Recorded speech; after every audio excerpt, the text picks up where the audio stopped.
Present ન્યૂઝમાં આપનું સ્વાગત છે। હું છું આપની સાથે કૃપાલી પરમાર।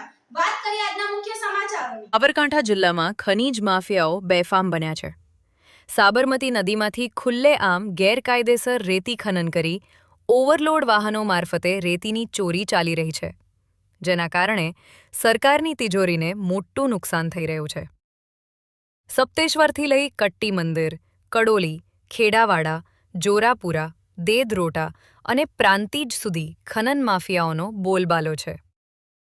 સ્થાનિક ખાર ખનીજ વિભાગની કાર્યવાહી માત્ર કાગળ પર જ સીમિત રહેતી હોવાનો આક્ષેપ ઉઠ્યો છે।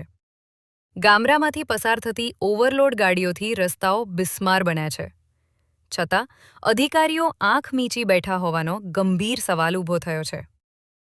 અગાઉ ગાંધીનગર વિભાગે રેડ કરી હતી, તો સ્થાનિક વિભાગ કેમ નિષ્ક્રિય છે? હવે લોક માંગ છે કે ખાણ ખનીજ વિભાગ તાત્કાલિક જાગે અને ખનીજ માફિયાઓ સામે કડક કાર્યવાહી કરે।